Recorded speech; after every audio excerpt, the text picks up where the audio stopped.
सच की आवाज आप तक। न्यूज खबर छोटी हो या बड़ी खबर, आसपास की हो या देश प्रदेश की, हर खबर आप तक। खबरों का खजाना। विकास नगर तिलक भवन से 1 जून को हल्द्वानी में होने वाली जय हिंद रैली को लेकर प्रेस वार्ता।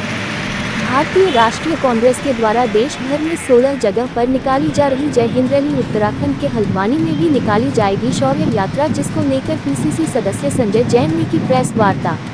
आपको बता दें कि भारतीय सेना के अदम्य साहस और पराक्रम के लिए भारतीय राष्ट्रीय कांग्रेस के द्वारा पूरे भारत में 16 जगह पर शौर्य यात्रा का आयोजन किया जा रहा है। इसके बारे में आज एक प्रेस वार्ता पीसीसी सदस्य कांग्रेस पार्टी संजय जैन के द्वारा विकास नगर के तिलक भवन में की गई, जिसमें उन्होंने बताया कि आगामी 1 जून को हल्द्वानी में भी भारतीय सेना के अदम्य साहस और पराक्रम की जो गाथा ऑपरेशन सिंदूर के तहत लिखी गई है, उसको लेकर पार्टी द्वारा जय हिंद रैली हमारे उत्तराखंड के हल्द्वानी में भी होनी है। उन्होंने कहा कि इस हल्द्वानी में होने वाली रैली में प्रियंका गांधी भी मौजूद रहेगी और हमारे द्वारा हल्द्वानी में होने वाली इस रैली को सफल बनाने के लिए अपने कार्यकर्ताओं और पदाधिकारियों के साथ भी मीटिंग की जा रही है। वहीं आइए जानते हैं क्या कहना है कांग्रेस के पीसीसी सदस्य संजय जैन का।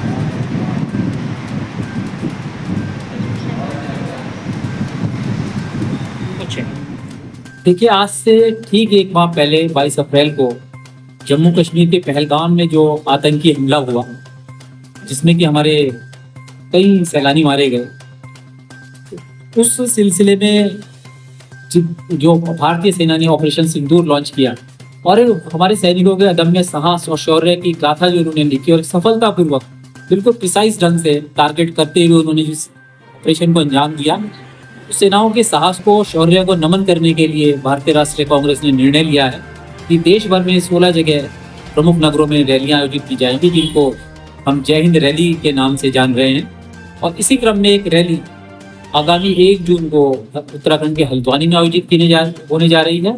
इस रैली में हमारे राष्ट्रीय नेतृत्व से प्रियंका गांधी जी के आने का कार्यक्रम निर्धारित हुआ है। हमारे जो प्रदेश के सभी नेता हैं वो उसमें शिरकत करेंगे, सभी कार्यकर्ता शिरकत करेंगे और आम जनता भी रैली में शिरकत करेंगे।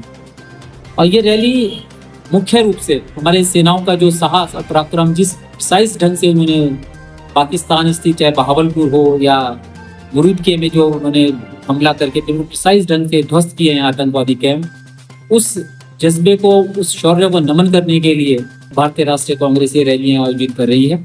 इसके बाद जब ये ऑपरेशन सफलतापूर्वक संपन्न हो गया, अचानक जिस तरीके से सीज फायर की घोषणा हुई और उसके बाद अमेरिकी राष्ट्रपति का बयान आता है और मैं एक बार बार बयान आता है, पाकिस्तान कुछ और कहता है, जनता में भी एक प्रश्न उठ रहे हैं। इस बात को जनता भी जानना चाहती है कि इस स्थिति को केंद्र सरकार क्लियर करे।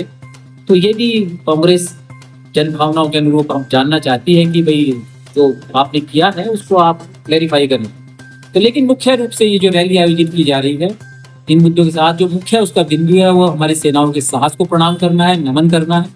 और उत्तराखंड के परिप्रेक्ष्य में ये महत्वपूर्ण इसलिए भी हो जाता है, उत्तराखंड वीरों की भूमि है।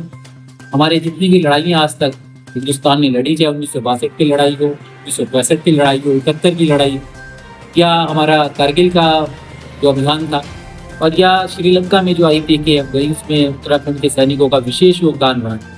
और इस ऑपरेशन सिंदूर की सफलता से, सेनाओं के अदम्य साहस की जो गाथा लिखी गई, उससे उत्तराखंड वासी अत्यंत गौरव का अनुभव कर रहे हैं। तो उत्तराखंड की जो सैन्य शक्ति है, जो हमारे सैनिकों का एक इतिहास रहा है, तो उस परिप्रेक्ष्य में जो हल्द्वानी नगर को चुना गया है, उत्तराखंड को चुना गया है, उस रैली के लिए अपने आप में एक महत्वपूर्ण विषय है।